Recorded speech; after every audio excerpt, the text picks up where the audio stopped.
Bismillahirrahmanirrahim. Assalamualaikum warahmatullahi wabarakatuh. Alhamdulillahi ma'na rabbiya khararaqa wa sitatna al-musyafa'atuhu al-muntakhab. Allahumma salli wa sallim ala sayyidina Muhammadin salatan taghfiru biha jami'an dunub wa ala alihi wa sahbihi wa tabi'ina wa man bihadihi muqtada. Asyhadu an la ilaha illallah wa asyhadu anna sayyidana Muhammadan abduhu wa rasuluhu la nabiyya ba'dah. Allahu akbar, Allahu akbar, Allahu akbar, Allahu akbar, Allahu akbar, Allahu akbar, Allahu akbar, Allahu akbar, Allahu akbar, Allahu akbar kabira walhamdulillahi katsira wa subhanallahi bukratan wa asilah, la ilaha illallah, Allahu akbar, Allahu akbar walillahil hamd. Selamat malam Idul Adha, malam hari raya bagi muslim, khususnya dikatakan dengan hari raya kurban. Dan ada penyembelihan kurban di pagi harinya, dan juga ada sholat Idul Adha di mana Allah mengatakan perintahnya kepada Nabi Muhammad, fasholli li rabbika wanhar, maka sholatlah dan sembelihlah kurban. Maka semoga Idul Adha tahun ini, walaupun dengan adanya PPKM, tetap kita mendapatkan keberkahan, karena seseorang yang tetap berharap atas keberkahan yang diturunkan oleh Allah, dan bukan dari kemalasan yang ada pada dirinya, akan tetapi dari faktor X yang turun dari Allah, maka keberkahannya tidak akan terputus. Sebagaimana Allah berfirman, innal ladzina amanu wa 'amilus shalihati falahum ajrun ghairu mamnun. Pahala bagi orang-orang yang istiqomah, yang beriman dan beramal soleh, tidak akan terputus jika ada satu hal atau udzur yang menghalanginya untuk melakukan amal tersebut. Sehingga mungkin ada beberapa tempat di negeri ini yang tidak bisa melaksanakan sholat Idul Adha, atau dilarang mengadakan penyembelihan secara rame-rame, akan tetapi tetap insya Allah pahalanya akan diberikan kepada kita oleh Allah, karena kita bukan tidak melakukannya karena kemalasan, tapi kita tidak bisa melakukannya karena memang satu tuntutan. Baiklah ikhwan yang dirahmati oleh Allah, sedikit kita akan bahas tentang berkurban, dan saya harapkan dengan pembahasan ini insya Allah kita akan sama-sama semakin memahami tentang berkurban, atau yang dinamakan dengan udhiyah. Sudah saya sampaikan tadi, diantaranya adalah bahwa Allah mengatakan kepada Nabi Muhammad, fasholli li rabbika wanhar, maka sholatlah dan sembelihlah kurban. Dan juga di dalam sebuah hadis Rasulullah sallallahu alaihi wasallam disampaikan oleh sahabat Anas bin Malik, dhahan Nabi sallallahu alaihi wasallam bikabshaini amlahaini akranain dzabahahuma biyadihi wasama wa kabbar wa wada'a rijlahu ala sifahihima, muttafaqun alaih. Dalam sebuah hadis yang muttafaqun alaih, Rasulullah SAW digambarkan oleh sahabat Anas bin Malik, tuhan Nabi, maka Nabi Muhammad menyembelih kurban, sehingga ini salah satu yang sifatnya sunnah dilakukan karena ada petunjuk dari Rasul SAW dengan 2 ekor kambing, dan itulah yang menjadikan kita sunnah untuk berkurban. Kemudian hikmah berkurban ini diantaranya adalah untuk memberikan, mencukupi orang-orang muslim di sekitar kita, khususnya mereka yang membutuhkannya, untuk ikut bisa merasakan nikmatnya makan daging kambing. Karena banyak kita ketahui saat-saat seperti ini, banyak yang kehilangan pekerjaannya, juga mereka yang susah dalam mendapatkan hanya untuk makan saja. Maka berkurban ini adalah salah satu solusi juga bagi teman-teman kita yang membutuhkan. Kemudian selain hikmahnya, ada juga hukum dari berkurban. Maka hukum dari kurban ini ada yang pertama sunnah kifayah, di mana sunnah kifayah ini dalam satu rumah, dalam satu keluarga, itu cukup satu saja yang menyedekahkan atau berkurban untuk menggugurkan kesunahan bagi yang lain. Akan tetapi bukan berarti jika sekeluarga itu mampu, cukup satu untuk semua. Maka ini adalah salah satu pemikiran yang tidak tepat, karena jika hanya satu saja yang berkurban sedangkan yang lain masih mampu, katakanlah ada ayah, ibu, kemudian 3 putranya yang sudah menikah semua, kemudian mereka adalah orang-orang yang sukses, kemudian istri-istrinya juga bekerja dan mereka juga sukses, seluruh yang ada di rumah itu memiliki ekonomi yang cukup, maka bukan berarti satu keluarga cukup satu saja. Nah, untuk menggugurkan sunnahnya memang satu sudah cukup. Tapi jika yang lain masih ada yang mampu, maka ini adalah sesuatu hal yang sangat disayangkan jika yang lain tidak ikut berkurban, tidak ikut melakukan satu amal yang sangat dianjurkan oleh Nabi Muhammad SAW. Jadi jika satu rumah ada 10 anggota keluarga dan mereka semuanya adalah orang-orang yang mampu, maka seluruhnya mengorbankan kambing atau sapi, itu adalah sesuatu yang sangat baik karena tidak ada batasan bagi serumah harus satu. Dan sayang sekali jika mampu akan tapi tidak mengeluarkan, di mana nanti yaumil qiyamah kambing-kambing itu akan bersaksi di hadapan Allah akan sedekah yang kita berikan. Sehingga semakin banyak yang kita berikan untuk fakir miskin dalam berkurban, itu semakin besar pahalanya. Jika memang kita mampu, anak kita mampu, kemudian orang tua kita mampu, jangan ditahan mereka untuk mengeluarkan kurban ini, karena itu adalah salah satu ibadah yang tidak ada batasan jumlah harus satu, menggugurkan semua tidak. Akan tetapi memang dalam hukumnya sunnah satu keluarga minimal satu orang ada yang melakukannya. Akan tetapi jika satu melakukan dan sekeluarga diniatkan untuk keluarganya yang lain, maka keluarga yang lain juga akan mendapatkan pahala. Akan tetapi tidak mendapatkan keutamaan seperti yang berkurban. Kalau saya bisa gambarkan adalah seperti seseorang yang bekerja di sebuah perusahaan. Kemudian dia mendapatkan gaji yang besar, dan gajinya ini hasil bulanannya itu dibelikan makanan untuk keluarganya, dibelikan sembako, dibelikan kebutuhan seperti minyak, atau dipakai untuk memenuhi kebutuhan listrik, air, dan lain sebagainya. Memang yang bisa merasakan sekeluarga, karena si pekerja tadi, katakanlah di satu rumah ada satu anak yang bernama Muhammad ini tadi yang bekerja di sebuah perusahaan, kemudian dia mendapatkan hasilnya tadi dibagikan ke keluarganya. Memang semua keluarga ikut merasakan makanan hasil dari kerjaan si Muhammad, merasakan minuman, merasakan kesehatan, juga merasakan fasilitas-fasilitas yang ada di rumahnya dari listrik, air, dan lain sebagainya, yang notabene semua anggota keluarga tidak bekerja, yang bekerja hanya Muhammad saja. Memang mereka bisa merasakan fasilitas itu, tapi tidaklah akan mendapatkan pesangon kepada semua keluarga. Yang dapat pesangon nanti hanya Muhammad saja.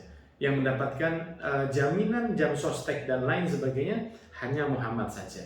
Yang terhitung sebagai seorang pegawai di perusahaan tersebut hanya Muhammad saja, karena Muhammad yang bekerja.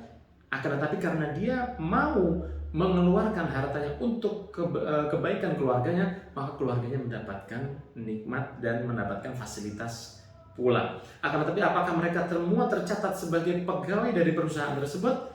Tentunya tidak, karena yang bekerja hanya Muhammad saja. Nah, dalam hal ini begitu pula orang yang berkurban.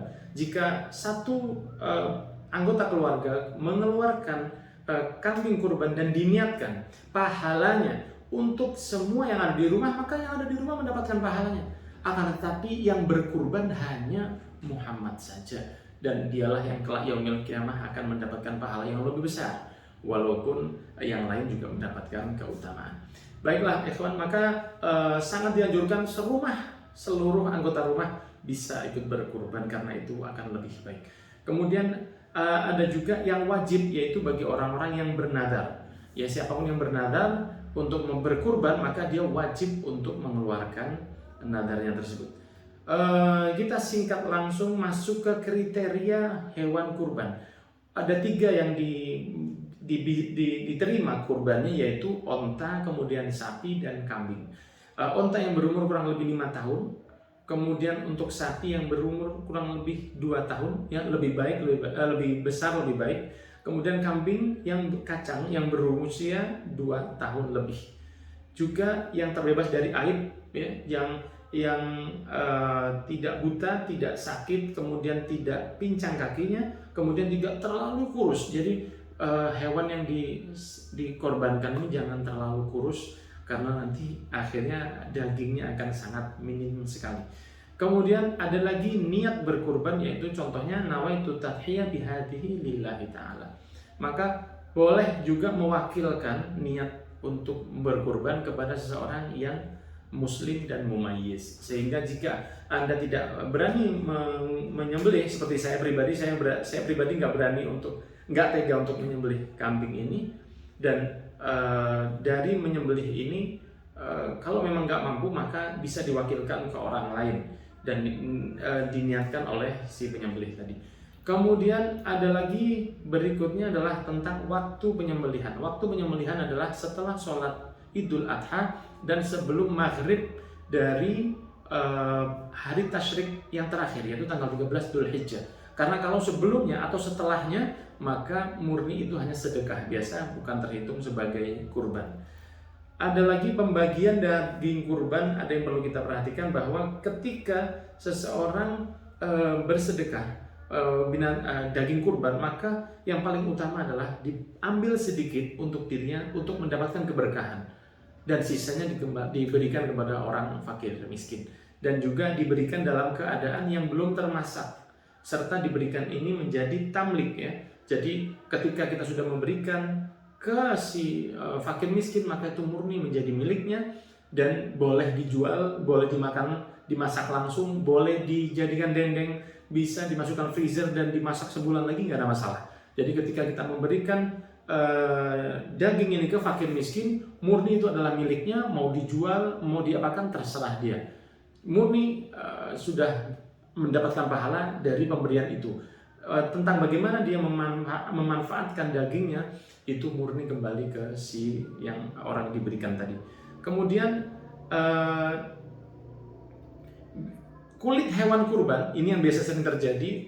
Mohon diperhatikan bahwa kulit hewan kurban itu boleh diberikan kepada orang lain, akan tetapi tidak boleh dijual dan tidak boleh diberikan kepada si penyembelih sebagai upahnya, karena itu sama saja menghilangkan kurban tersebut, seperti menghilangkan kulitnya dan bersedekah hanya dengan kambing yang tanpa kulit, maka itu terhitung cacat dari hewan kurban yang dikurbankan. Maka tidak boleh memberikan kulit ke penjagal si jagal kambing dengan alasan itu sebagai bayarannya, akan tetapi boleh disedekahkan juga. Dan Rasulullah SAW mengatakan, man ba'a jilda udhiyatihi fala udhiyatalah. Maka Rasulullah bersabda dalam riwayat Al-Baihaqi, man ba'a jilda udhiyatihi fala udhiyatalah. Maka siapa orang yang menjual kulit daging kurbannya, maka nggak ada pahala udhiyah baginya. Bisa nanti kita lanjutkan setelah adzan Isya berikut ini. Ya, bagi yang mau sholat bisa dilanjut. Kemudian ada beberapa pernik-perniknya juga. Daging harus disedekahkan dalam keadaan mentah, sudah kita bahas tadi. Juga lebih baik menyembelih di hari tidak menyembelih di hari akhir tasyrik, supaya bisa lebih mantap. Jadi lebih baik di hari pertama setelah sholat duha, setelah sholat Idul Adha. Kemudian kurban diganti dengan uang. Misalnya kurbannya diganti dengan uang. Saya nggak kurban kambing karena mungkin banyak orang yang membutuhkan. Saya kurban dengan uang, maka itu tidak sah, karena harus dengan binatang ternak, kambing, sapi atau onta. Kemudian menyerahkan kepada seseorang tokoh atau ustadz, ya ustadz ini daging ini saya serahkan untuk kurban, maka itu bukanlah milik si ustadz, akan tetapi itu hanya nitip untuk dipotongkan. Jadi si ustadz atau si tokoh nggak boleh menjualnya, karena itu sama saja dengan menghilangkan amanat. Kemudian yang berikutnya adalah perlu kita perhatikan juga adalah berkurban untuk memberikan daging kurban kepada satu orang full, seluruh tubuh diberikan kepada satu orang miskin, itu boleh. Beda dengan zakat fitrah, beda dengan zakat ya maksud saya. Akan tetapi jika seseorang mau memberikan seluruh hasil kurbannya, dagingnya ke satu orang saja, maka itu diperbolehkan. Kemudian ada beberapa pendapat juga menyerahkan kurban kepada menyembelih kurban tidak boleh dilaksanakan di halaman milik masjid atau wakaf untuk masjid, karena itu memotori masjid. Demikian juga tidak boleh menggunakan alat-alat milik masjid. Jadi harus milik warga, dipotong di tanah yang bukan milik warga juga. Pas ini adzan Isya, akhir dari pembahasan kita, tidak boleh juga memberikan daging kurban ke orang non-muslim. Sehingga ini beberapa pernik-pernik yang ada dari penyembelihan hewan kurban dan berkurban. Semoga pembahasan pada malam hari ini bisa menambah ilmu kita, serta bisa dijadikan kita orang-orang yang bisa melaksanakan kurban ini dengan baik.